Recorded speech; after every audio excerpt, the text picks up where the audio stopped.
Hey everyone, welcome to Dave's Bonsai. On today's episode, some willows.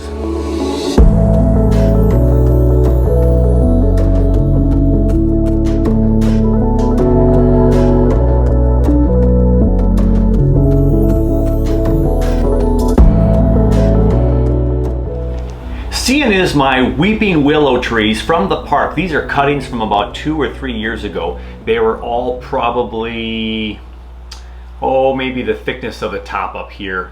Now down here in the thick bark here, we had a big chop here. I think it was a critter chop actually. We got this branch growing up strong now here. This one's got some interesting movement here.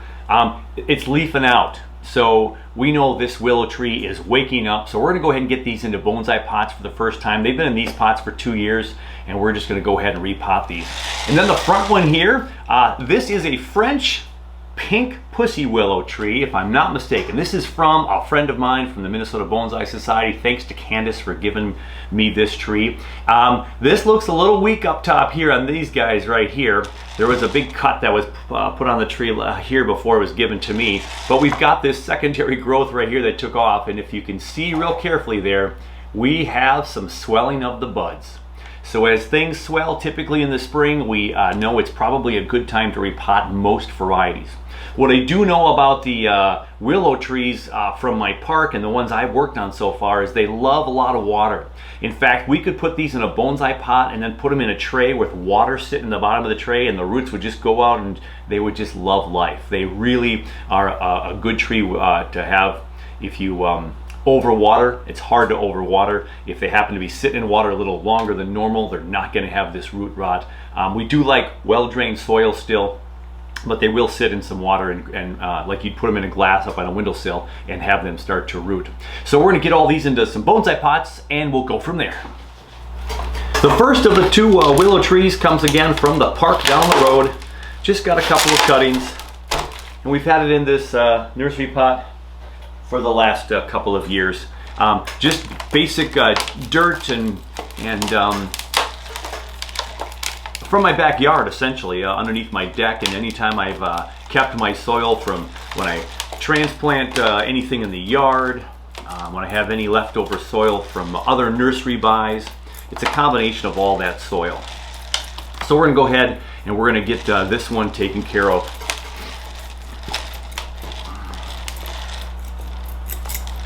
We're gonna tease away the soil here from the top first, just kind of see where these roots begin. I see that roots go all the way down to the bottom of this pot at first glance. This is a real thick, kind of, they've been watered fairly recently because it's still pretty moist. If I wanted a little bit more aeration in my pots like this with my cuttings, I would put more pumice maybe at the bottom layer for some better drainage. You can put some perlite in there to keep it nice and light. A lot of people use vermiculite when they use cuttings, or they use seeds when you're trying to grow from seed. Vermiculite can go in there, the perlite can go in there. Perlite will give it a lot of light, airy spots, just give it more oxygen in there. Because the soil I used here, yeah, pretty thick and pretty chunky and almost clay-like in a way, compared to some of the better soil I've used. Now I've had almost 100% success with any cutting I have ever used with a willow from the park. I mean, not 100%, but close. They do root really, really easily. So you can have a lot of luck with a willow tree. Go grab a willow cutting. And I've done it mainly in the spring when I see the buds start to push. I know there's movement through the trees. The sap's going through, and it's ready to wake up and start to do its thing. So a lot of roots on one side of this one, it looks like. We've got some thicker roots, so this has developed some thicker roots on here, which is kind of nice.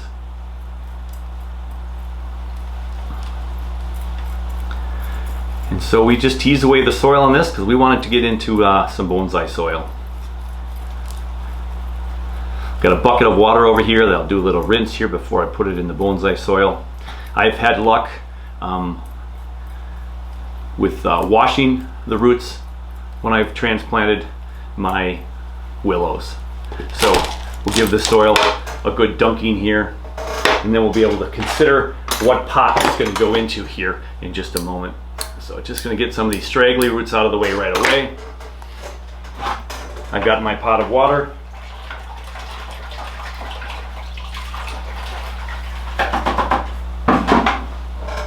And there's my root structure.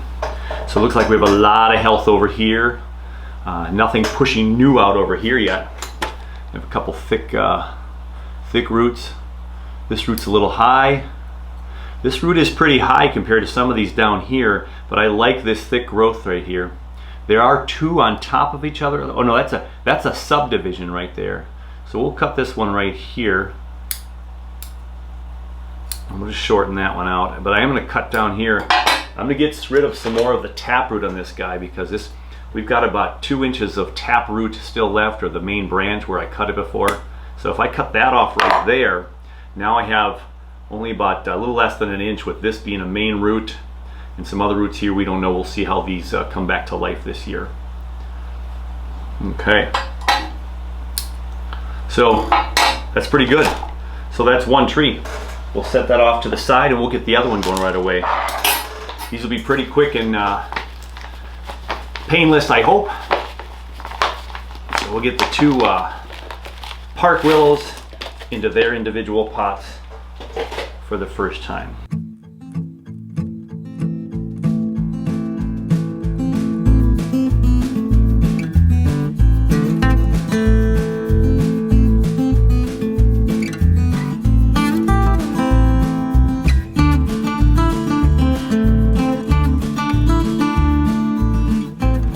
This is tree number 2.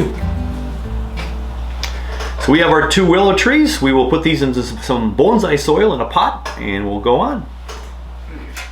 Before I get my willow trees into their new pots, I am going to sift up a little bit of sphagnum moss. I got my biggest size grate in here. This is about that 1/4 inch size. And we're just going to take some sphagnum moss and I'm going to add a little bit of organic material into my soil today. I have mostly pumice and lava rock with a little bit of akadama in my soil today, but not very much. I'm saving my akadama. Akadama has been hard to come by. I do have some coming out from the west coast here soon, but until then, I'll use a little bit more pumice than the lava rock. The pumice will hold a little bit more moisture than the lava rock, and the lava rock will have more air. And so I'm trying to find that good balance of water and oxygen, of course, but I have a tree that really likes water.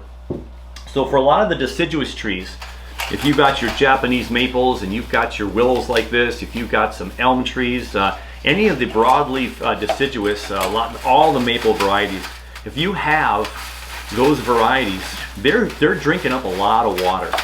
And so you have to consider that when you are, what kind of pot you're putting it into, what kind of soil mixture you're having. And a lot of the big refined trees that you watch some of the professionals using, they're putting a lot of their trees in 100% akadama. That's a lot more expensive. I'm not able to put that into my expense account quite yet. And I typically save my akadama for my more developed trees that are ready to maybe get close to leaving the development stage and go into that refinement stage. So typically I'm going to save some of my akadama. So I don't have a ton of akadama in this soil. But what I can do is I can put a little bit of sphagnum moss as a little bit of a organic material that'll break down a little bit and give it some also some moisture retention. So I have my pots picked out. I'm just going to use some of my plastic training pots that have the holes already in there for me. And I'm going to go ahead and I'm going to get a nice layer of bonsai soil at the bottom, my coarser soil, and then I have some of my medium soil where I will put in the second layer.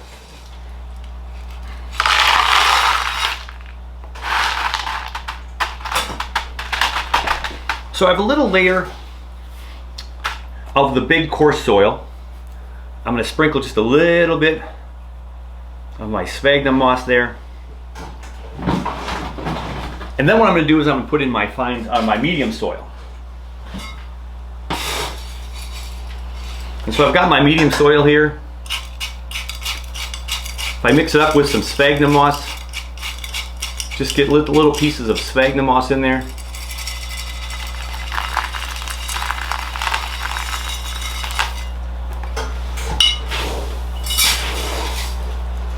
Again, this is going to allow a little bit of moisture retention, having the sphagnum moss in there. We put sphagnum moss at the top of our bonsai trees to hold that moisture in a little bit more. You can also put some sphagnum moss right in your soil to keep some of that moisture in there. Not a ton. I don't want this to be a swampy swamp the whole time. But again, this is a willow tree that's going to soak up a ton of water, and a little bit of the sphagnum moss is not going to be so damaging to it. This is probably the only tree in my collection right now that I would do this with, is these willow trees, again, because they do like the moisture so much. So I have some soil in there with a little bit of sphagnum moss, not a ton, and we've got a tree here. So my tree has quite a curve to the right there.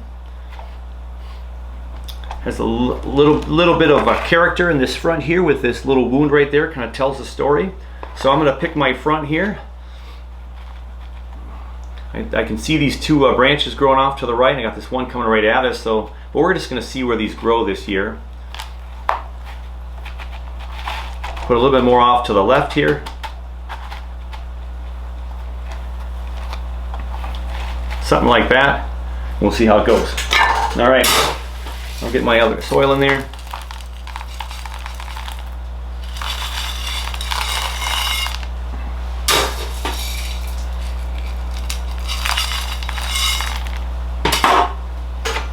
All right. We'll kind of poke this a little bit and lift up. Get some of those rocks underneath some of that soil. If I lay it too flat and push this top too far down, it'll spread the roots up instead of down. So we want to make sure that we have some soil underneath. That's why we mound the soil as well. I have this a little bit mounded in the center before I put the tree in.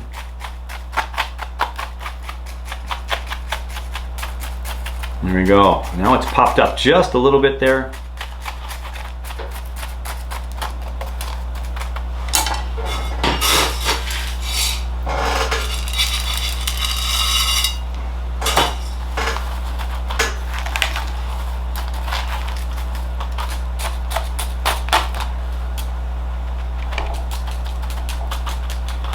And when the roots take hold, it'll be much firmer in the pot.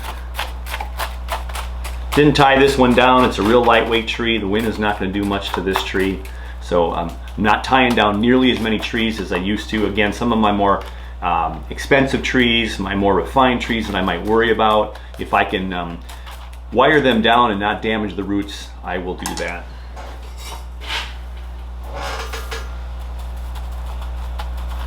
So I got the soil level where I want it.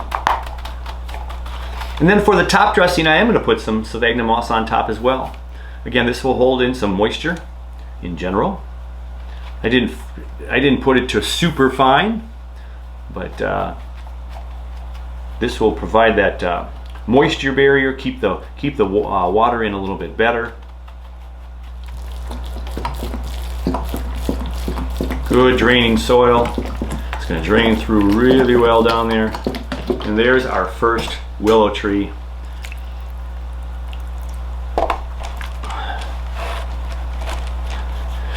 And I will put this back into the cold frame out in the cabin cold frame. That's where it came from.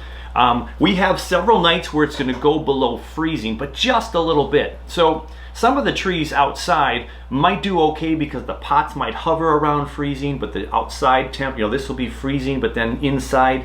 But this is a small to medium-sized pot. We're not going to risk it. And then about a week from now, the temps don't look like they'll go below freezing for a good 5, 6, 7 days. On those days, I can maybe take it outside, put it into some indirect sun, and see how they do. It all depends upon how much of the bonsai shuffle you want to do, right? With how many trees you have and the location you have. If you have a good shady spot, but the one that's going to get up in the warmer temps, you can decide where you're going to put your trees. I will keep this though in the cold frame for probably 2 more weeks. We've got this really young supple growth. Some of this might even die off and not survive because of what I'm doing right now, because it leafed out so early. But it's a willow tree. Again, they grow like crazy. We have all kinds of new buds on this. We'll hope we'll get some new growth. This trunk I was going to clean up a little bit, so let me get my concave cutters here and just give this a little snip, and then we'll go on to tree number 2.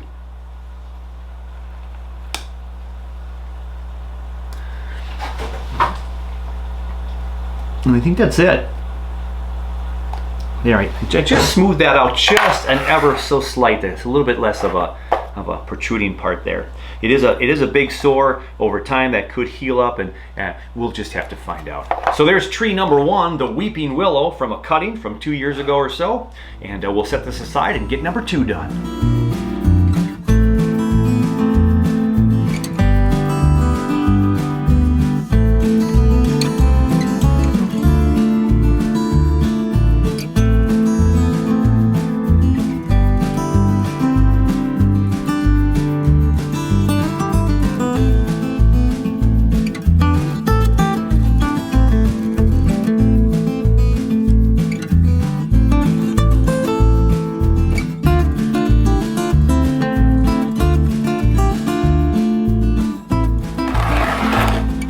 Here we have tree number 2 all taken care of. I'm going to go ahead and snip this branch off right here. I'm going to snip this one off right here.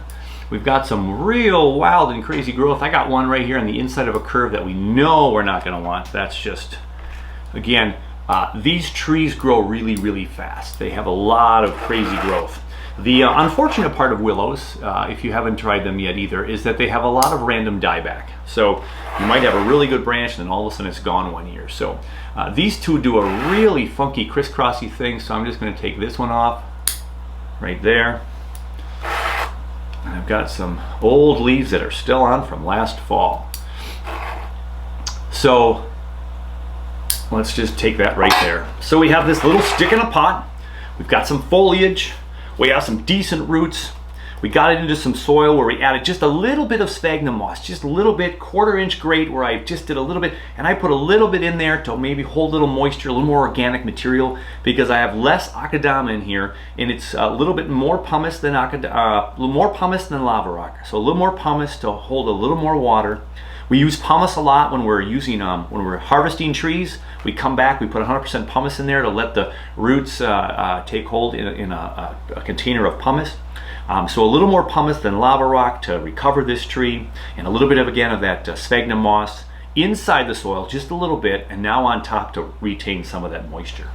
We have our 2 weeping willows that are repotted, ready to put these back into the cold frame, but we've got one more willow to do. So let's tackle the French pink pussy willow. Here we have what I believe is the French pink pussy willow, also known as the Salix caprea, French silk, or French pink rather. I'm using my cheat sheet here, the phone, a plant that definitely likes full sun. I do have a black pussy willow that just grew profusely, multiple flushes in the year. It's kind of a shrub type of tree. You can get these things up to, I believe, 10 feet tall. Actually, this one can go to 25 feet tall, they say. So 15 to 25 feet tall and about 12 feet in diameter as far as a bush or shrub. And so lots of growth. And of course, the pink pussy willow in this case, or my black one that's in the cold frame still, they get those great poofy flowers, and people cut those all and put them in as a centerpiece in their house. And cold tolerant. So this should be cold tolerant to about 30 below Fahrenheit. So this would be fine outside in Minnesota, and that's why we can have pussy willows in Minnesota here with our cold weather. So we're going to go ahead and tackle this one in full sun, if I didn't mention that.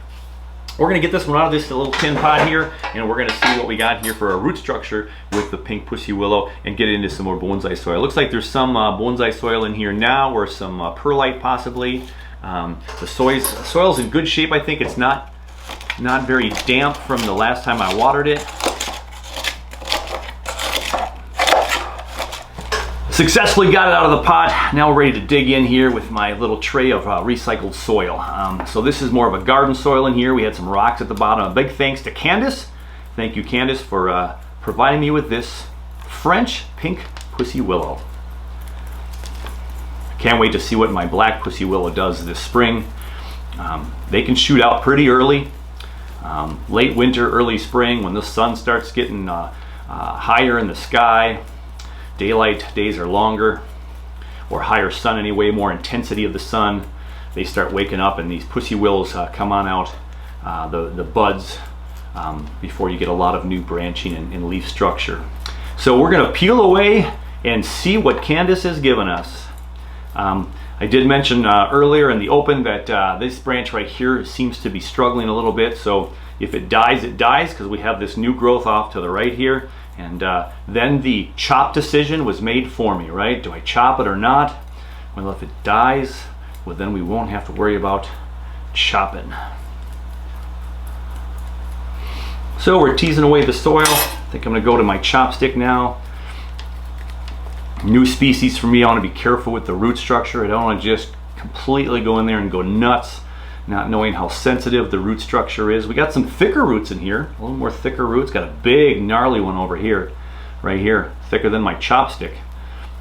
So we'll see where that one was chopped, see how much of it we keep. A lot of fine feeder roots at the ends of these bigger roots, like right here. We have this root structure right here, pretty thick, and then a lot of feeder roots right off of that. So typically in the winter, as far as I understand the horticulture of most trees, these species, not this species particularly, but trees in general, plants in general, you know, they go into their dormancy period and the roots stop pushing out new growth.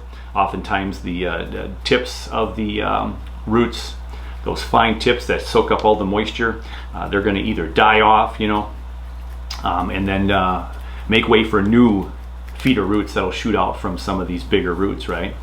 So we need the small feeder roots, but if we cut some of these off, they're just going to form new ones. And again, they're not taking up water through these in the winter time anymore. And a lot of the tips and the fine ends of all these root structures will die off and get ready for the new ones. So this definitely has a potential lean to this tree here with the way it's grown in the pot, as I'm seeing it here. There we go. We don't need that length. We know we're going to cut some of that off. So again, this helps in the detangling process to not completely leave all those real long ones that we're just going to cut off anyway. But we should be careful. Got my root rake here now to try to spread these out a little bit more. So a lot of really tiny fine roots on this, so a very fine root structure.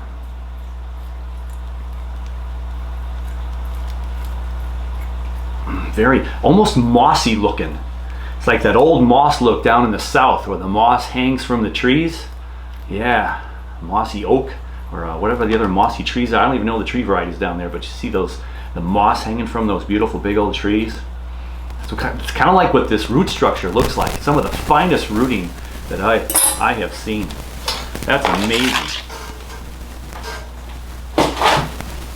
So we have a pretty flat root system as it is right now, and so it looks pretty good. So we're going to look through these roots and see which ones we want to keep. I'm going to go ahead and use one of my plastic trainer pots and see if it's big enough. If it's not big enough, we might put this one in a little bit fancier one today. It fits at an angle. I got some longer roots that should be fine. That should be a big enough pot for that. We can make the roots a little bit smaller so it fits in there a little bit better. Being that it's a willow, I would assume it soaks up a lot of water like my other ones, but I'm not going to put the sphagnum moss in this new variety to me. I'm just going to go ahead with the bonsai soil to start with today. So we're going to cut off some of these clumps.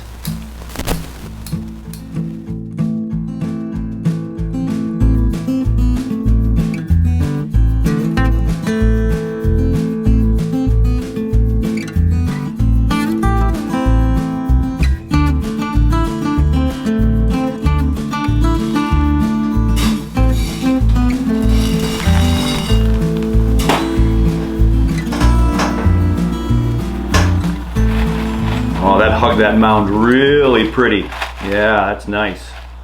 Okay, let me see what I'm doing here. I'm showing you all what I'm doing, but I can't see what I'm doing.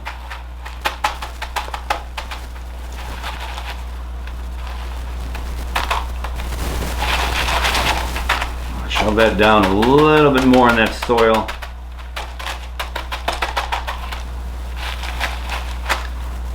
Look at that. Sits up nice and pretty without any soil on it. And then when you put the weight on it, oh, that came in real nice.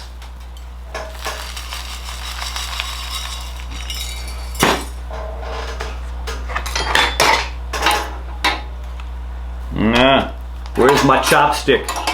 There's my chopstick. Let's get this to the finish line here.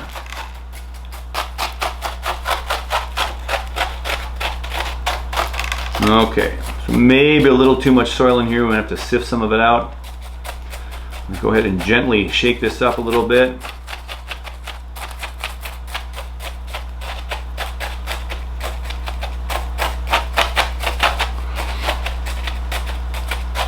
Taking and poking some of the soil underneath the root structure. I mean, I put it on the mound. There was very little air pockets, but now I want to lift it up just a little bit so those roots grow down more.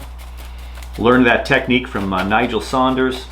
I love watching him do that, gently lifting up on his plant. And then when you do lift up your tree and start tucking a little bit of soil in there in between the roots with your chopstick or whatever you're using, then you have a really nice stability of the tree. It's amazing how all of a sudden it's a lot more stable in the pot.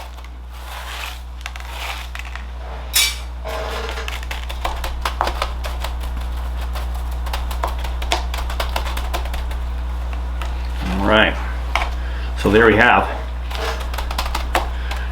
the pussy willow in the tree. Now I have just a little bit more of my sifted, but what I'm going to do is I have some really nice sphagnum moss. It's just the longer grain. It's not terribly sifted, but it's also not got a lot of weeds or other decaying material in there. So I can just break this apart, and we can just put this as a top dressing again on this pussy willow to retain some of the moisture. It is a willow tree, so it is my assumption that it likes to be wet. When I looked it up online here before we started today, yes, likes wet soil. You still want well-drained soil for most of our plants. The other willows that I transplanted today, put them in a new pot. I mentioned earlier you can put a tray of water and just put your bonsai pot in water with a lot of your willows, and that tray of water, you'll have roots growing in there massively. All right, so my towel's getting pretty wet, pretty soaked, but we have one more tree to water.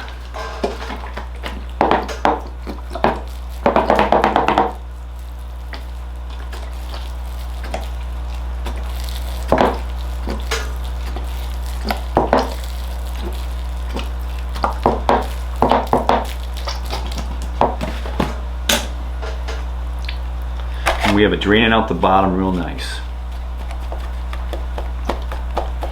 This will also go back into the cabin cold frame with the other two willows, and we'll see how it does this spring in there as these buds start to shoot out. So if you can see real carefully on this tree here, right here and here, we have these buds right there. So we're gonna leave this one alone to just grow. Should I cut it a little bit? We have some more buds back here, little tiny dormant buds that haven't popped yet. They're getting a little more swelled up here. Here's the first green one I can see, and then they get thicker and thicker up here towards the top here at the apex. This one, I'm gonna cut that off there and cut that off there. I don't know that that has any life in that one there. No, that's dead. So that's dead. Yeah.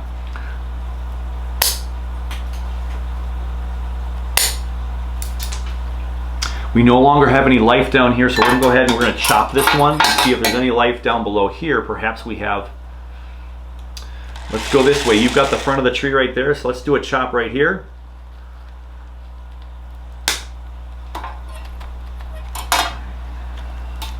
And survey says we have a dead tree on this limb. So the life is down lower.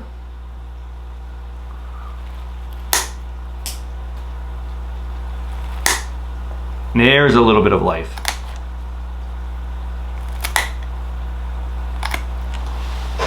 All right, so we'll leave that stump right there. We have a little bit of cambium that survived right there. Who knows if we'll get anything on this side of the tree. We'll hope this becomes the new tree. We can cut that off later date as it grows and smooth things out and make it look a little bit less stumpy. But for right now, we had to go down that far for the life of the tree. Let's hope that all the energy now grows. So we do have a stick, kind of a stick from a stump in a pot, but we're gonna hope for bigger, better things. And I think I'm just gonna let it go. I'm not gonna cut anything else back. I'm just gonna let this grow wild this spring. in hopes that it just shoots out some new branching and we can cut it back later, right? No rush. This is not a bonsai tree today. This is a pre-bonsai. We've got it in a pot with a decent root system, and we're gonna have fun watching this grow. I can't wait to see if we get some of the pink pussy willows here before the leaf structure. Fantastic.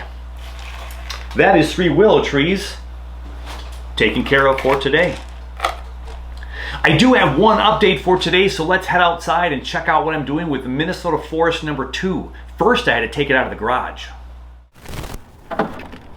I've got the dwarf Alberta spruce in the background. I've got some maple. I've got some Siberian elms in here, and I'm trying to recreate a scene that I see going up north all the time in the spring, where I have kind of the pine trees in the back, and then I have the early shooting shoots of the poplars and other trees up north that shoot, and you get the real light green color that goes against the dark green evergreens right in that early part of spring. Now, I cut these all back last year, so they're all pretty short, so not a lot to do today. I brought it into the garage because I had some critter chop on my maple here, my strong maple on the side. So I had all kinds of shoots down here. I left one little branch up here, but I would have had a whole bunch of shoots that came up here, and this would have been a beautiful anchor tree, with the trees back here being, I believe, the ash trees. I have a couple of ash trees, or no, these might be the, if I'm not mistaken, these are the poplar trees. And so they're nice and big and strong back here, so those will be good anchor trees back here. This will be a goner. And I had joked on an episode before that maybe I'll take my Dremel and chew away at this like a beaver knocked it over, and we can just knock it over in the forest. Or we'll put a new tree in there.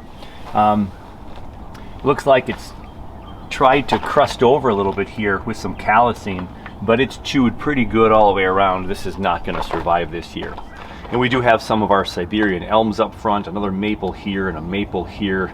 So we're going to have some new buds shooting out anytime soon. The trees in the back are what I'm going to work on today. It's an update, but a little bit of work too. Now that I see the tree after my late in the season prune last year, I kind of opened up the trees a little bit so you can see some of the trunk. We've got the real conical shape, trying to make it look like those real tall, skinny trees.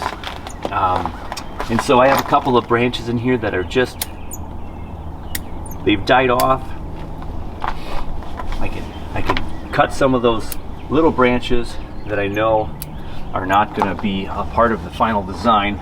I did leave a fair amount of foliage on here and didn't probably go as short as I could. There's a couple spots where there's multiple branches still in a certain area. So I figured I would just clean it up this morning in this little update. So a little update with a little bit of trim in here.